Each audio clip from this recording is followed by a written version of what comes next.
The DNA test results were undeniable. 99.97% match. The 19-year-old girl standing in the lawyer's office was Amy Winehouse's daughter, abandoned at 16 and kept secret from the world. But what she revealed next about her mother's final phone call would change everything we thought we knew about Amy's death. Her name is Isabella Rose, though Amy had named her something else entirely, a name that was erased from all records in 1999. This is the story that Amy's family paid millions to keep buried, the secret that would have destroyed her career before it even began. It started in 1998, when Amy was just 15 years old, reckless and already showing signs of the genius and chaos that would define her life. The father was Marcus Chen, a 17-year-old jazz pianist Amy met at an underground Camden club, where she'd snuck in with a fake ID. Their romance lasted exactly 3 months, intense, passionate, and doomed from the start. When Amy discovered she was pregnant, Marcus had already returned to Hong Kong with his family. She never told him. She never told anyone, except one person, her grandmother Cynthia. But here's what nobody knew. Amy tried to keep the baby, hiding her pregnancy for 7 months, until something happened that forced her to make an impossible choice. Cynthia helped Amy hide the pregnancy with baggy clothes and excuses about weight gain from quitting drugs. Amy continued performing at small venues, her voice growing more powerful even as her body changed. She wrote songs about the life growing inside her, songs that would later become some of her most haunting tracks, though nobody knew their true meaning. Love Is a Losing Game wasn't about Blake. It was about the daughter she knew she'd have to give up. The plan was simple. Amy would have the baby, Cynthia would raise it as her own, and when Amy turned 18, she'd reclaim her daughter. But everything changed on February 14, 1999, when Amy went into labor 2 months early. The complications were severe. Amy hemorrhaged badly, nearly dying on the delivery table. The baby, born at just 30 weeks, spent 2 months in the NICU fighting for her life. It was during those hospital visits that someone recognized Amy. A nurse's assistant who knew Amy's family almost exposed everything. Panicking, Amy's parents made a decision that would haunt their daughter forever. The baby would be adopted immediately. Closed adoption, no contact. Amy was still a minor. She had no legal say. She watched strangers take her daughter away when the baby was just 10 weeks old. Wait until you hear what Amy did every year on her daughter's birthday, and how she hid these pilgrimages from everyone, including Blake. February 14th became Amy's darkest day each year. While the world thought her Valentine's Day breakdowns were about romance, Amy was actually mourning her daughter's birthday. She had a ritual. She'd go to Hampstead Heath at sunrise, to the exact bench where she'd felt the first kick, and sing a song she'd written called Isabella Rose, a song never recorded, never performed publicly. Amy had hired a private investigator in 2003 when she got her first record deal money. She needed to know her daughter was safe, happy, loved. The PI found the family, David and Sarah Morrison, unable to have children naturally, who'd named the baby Emma. They lived in North London, just 10 miles from Amy. The torture of being so close yet legally forbidden from making contact nearly broke her. But Amy found ways. She anonymously paid for Emma's school tuition at a prestigious music academy. She had someone leave birthday presents every year, always musical instruments, always with cards signed "Your Guardian Angel." She even went to Emma's school concerts, sitting in the back, disguised in wigs and sunglasses, crying silently as she watched her daughter inherit her musical gift. Blake never knew. During their entire relationship, Amy kept this secret locked away. But he noticed things, the way she'd break down when seeing mothers with teenage daughters, her obsession with a particular North London neighborhood, the children's lullabies she'd hum when she thought no one was listening. She was mourning someone, Blake later said. I thought it was her younger self. I never imagined it was her child. But the most shocking part was when Emma started having dreams about Amy, dreams that revealed things nobody could have told her. Emma Morrison grew up feeling incomplete. Her adoptive parents were loving, but couldn't explain why she'd wake up at 3 a.m. singing jazz melodies she'd never heard, why she felt a magnetic pull toward Camden, or why the name Amy made her heart race. At 15, the same age Amy was when she got pregnant, Emma started having vivid dreams about a woman with a beehive and sad eyes. She'd sing to me in my dreams. Emma later testified in court. Songs I'd never heard but somehow knew all the words to. She'd tell me stories about my real father, about jazz clubs and teenage mistakes. I thought I was going crazy until I saw Amy Winehouse on TV and nearly fainted. It was the woman from my dreams. Emma became obsessed with Amy, not knowing why. She bought every album, watched every interview, learned every song. Her adoptive parents thought it was typical teenage fan behavior, but Emma noticed something others missed.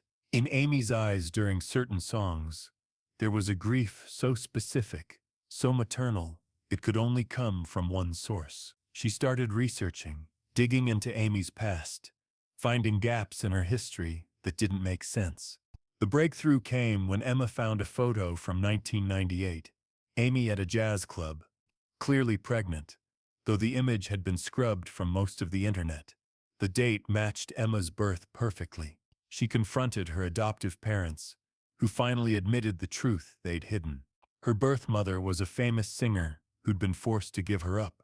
They didn't know it was Amy, but Emma did. She knew it in her bones. You won't believe what happened when Emma tried to contact Amy just 3 weeks before her death.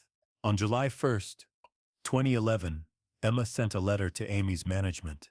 She was 12 years old, but wrote with the clarity of someone much older. I know you're my mother. I don't want money or fame. I just want to know you before it's too late. I have your voice, your hands, your allergies. I dream your dreams. Please just meet me once. The letter was intercepted by Amy's father, Mitch, who panicked. He knew Amy was fragile, barely holding on. Would this revelation save her or push her over the edge? He made another choice that would haunt him. He hired lawyers to threaten the Morrison family, claiming the girl was delusional, that any contact would result in lawsuits.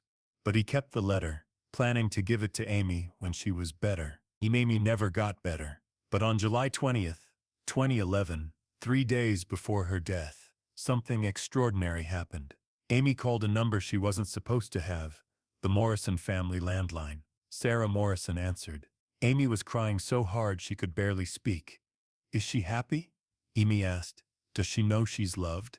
Does she hate me? Sarah, shocked but compassionate, said, she's beautiful, talented, and she dreams about you every night. The call lasted exactly 27 minutes. Amy told Sarah everything, the pregnancy, the forced adoption, the years of secret watching. She begged Sarah to tell Emma the truth after she was gone. After I'm gone? Sarah asked, confused. Amy's response was chilling. I can feel it coming. The end. Tell her I loved her every second of every day. Tell her she was the only pure thing I ever made. But then Amy did something in her final 48 hours that nobody discovered until the will was read. On July 21st, 27, Amy went to her lawyer's office, seemingly drunk but actually more focused than she'd been in months. She changed her will, leaving everything to a trust with no named beneficiary, only instructions that would activate on February 14, 2018, Emma's 19th birthday. The inheritance wasn't just money. It was everything Amy couldn't give in life. Letters, songs, recordings, meant only for her daughter's ears. Amy spent July 22nd, her last full day alive, recording something on her phone. Her bodyguard Andrew heard her in her room, singing and talking for hours. He thought she was drunk, rambling to herself, but she was creating an audio diary for Emma, explaining everything, apologizing, sharing the stories she'd never get to tell in person. 7 hours of recordings that would later become evidence in the custody battle that erupted after Amy's death. In these recordings, Amy revealed something that changes everything. I'm not choosing to die, my darling. But I'm not choosing to live either. I'm so tired, and the only thing keeping me here was the thought that maybe one day you'd let me explain. But your father, Mitch, he showed me the legal papers. If I try to contact you, they'll destroy your family. So I'm letting go. But baby girl, you were never the mistake. I was. Amy also revealed the identity of Emma's biological father, Marcus Chen, now a successful composer in Hong Kong, who never knew he had a daughter. She included his contact information, medical history, and a letter she'd written to him but never sent, explaining everything. Find him when you're ready, Amy said in the recording. Amy loved music the way we do. He'll understand you in ways I never got the chance to. The night Amy died, something inexplicable happened at Emma's house that still can't be explained. July 23, 2011, 3:54 p.m. At the exact moment Amy's heart stopped, 12-year-old Emma collapsed in her bedroom in North London. She wasn't sick, wasn't injured, but suddenly couldn't breathe. Her adoptive parents rushed her to the hospital, where doctors found nothing wrong. But Emma kept saying, "She's gone. My real mom's gone. I can't feel her anymore." The Morrison family didn't know Amy had died until they saw the news that evening. The timestamp of Amy's death matched Emma's collapse exactly. More mysteriously, Emma had drawn a picture that morning. A woman lying in bed surrounded by empty vodka bottles, with the words "Goodbye, my Isabella Rose" written above it. She'd never heard that name before, claimed it just came to her. When news of Amy's death broke, Emma's grief was beyond what anyone could understand. She wasn't mourning a celebrity. She was mourning a mother she'd never known but always felt. Her adoptive parents, finally understanding the truth, hired lawyers to investigate Emma's origins. What they discovered would lead to a legal battle that's still sealed in British courts. What happened when the DNA test results came back shocked even Amy's family.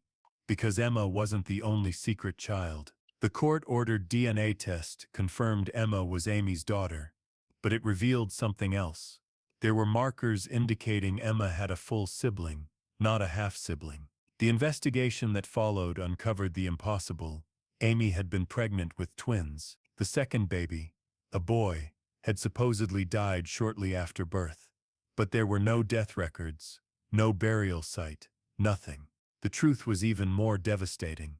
The boy had survived but was born with severe disabilities from the premature birth. Amy's parents, already overwhelmed with one baby to hide, had the boy institutionalized. They told Amy he died to spare her the agony. The boy, named James by his caregivers, had lived in a special needs facility his entire life, funded by anonymous payments that stopped the day Amy died. Emma's discovery of her twin brother sent shockwaves through everyone involved. James, though unable to speak, had an extraordinary gift. He could play any song on the piano after hearing it once, just like Amy. The facility workers said he'd been playing Amy's songs for years, despite never being told who she was. When Emma met him for the first time, he played Rehab while crying. The only time anyone had seen him show emotion. The reunion was bittersweet. Emma fought for custody of James, eventually winning with the help of Amy's fortune. She moved him into a private care home, where she visits daily, playing Amy's music for him. He knows, Emma says. Somehow he always knew who she was. He just couldn't tell anyone. In 2018, on Emma's 19th birthday, the trust Amy had set up finally opened. Inside wasn't just money, it was a complete archive of Amy's true life. Hundreds of songs about her children, videos she'd secretly recorded at Emma's recitals, photos taken from afar at every birthday. But the most shocking discovery was a finished album called Isabella Rose and James. 13 tracks Amy had recorded in secret, each song a letter to her children. The album revealed everything. February 14th, about the day they were born. 10 weeks about losing them. Guardian Angel, about watching from afar. Twins about the son she thought had died. Hong Kong Hearts about their father. And the final track, When You're 19, recorded just weeks before her death, where Amy predicts Emma would find everything at this age. Marcus Chen, Emma's biological father, flew from Hong Kong when contacted. He'd become a successful composer, but never married, always feeling like something was missing. When he met Emma, He broke down completely. She has Amy's voice but my fingers, he said, watching Emma play piano. I loved her mother for 3 months, but it marked me for life. Now I understand why. Emma chose not to release the album publicly, keeping her mother's final gift private, but she did release one song, Forgiveness, where Amy sings directly to her children, apologizing for choosing fame over them, for being too young and scared to fight harder. The song went to #1 globally, with all proceeds going to young mothers forced to give up their children. Today, Emma Morrison Chen, she took both names as a successful jazz musician, performing under the stage name Isabella Rose, the name Amy originally gave her. She's 24 now, the same age Amy was when she recorded Back to Black. But unlike her mother, Emma chose healing over destruction. She's sober, in therapy, and uses her platform to advocate for adoption reform and support teenage mothers. James, now living in a specialized facility Emma built with Amy's money, has learned to communicate through music. He's composed several pieces that musicians say sound exactly like Amy's style, despite never having formal training. Some believe Amy's musical soul split between her twins. Emma got the voice. James got the composition ability. Blake Fielder Civil, when told about Amy's children, said it explained everything. Her pain was so deep because it wasn't about addiction or me or fame. It was about them. Every love song was about them. Every breakdown was about them. She was a mother without her children, and it killed her slowly. Mitch Winehouse initially denied everything, but faced with DNA evidence and Amy's recordings, he finally admitted the truth. We thought we were protecting her, he said, in a sealed deposition. But we took away the one thing that might have saved her, being a mother. He now pays for James's care and has established a foundation for musicians' children, put up for adoption. The Morrison family, Amy's parents, and Marcus Chen reached a private settlement. Part of the agreement includes never revealing certain details about Amy's pregnancy and the circumstances of the adoption. But Emma, now of age, isn't bound by these agreements. She's writing a book called Daughter of Back to Black, set to release on what would have been Amy's 42nd birthday. Emma still visits Hampstead Heath every February 14th at sunrise, sitting on the same bench where Amy used to mourn her loss. But instead of crying, Emma sings, not Amy's published songs, but the lullabies Amy recorded for her, the ones only a daughter would know. Sometimes locals say, when the wind is just right, you can hear two voices harmonizing, one living, one gone, but both finally together. The real tragedy isn't that Amy died at 27. It's that she died thinking her children would hate her, never knowing that Emma had been trying to reach her, that James played her songs every day, that both twins carried her music in their souls. She died not knowing she was already forgiven by the only people whose forgiveness mattered. In her final recording to Emma, Amy said, "If you're listening to this, I'm gone, but you're not alone. Every time you sing, I'm there. Every time you cry, I'm holding you. Every time you fall in love, I'm warning you to be careful. I couldn't be your mother in life, but maybe I can be your guardian angel in death." Emma says she feels Amy sometimes, especially when performing. She's in my voice, Emma explains, not haunting me, but harmonizing with me. She gave me away to save me from her chaos. It broke her, but it saved me. How do you hate someone for loving you that much?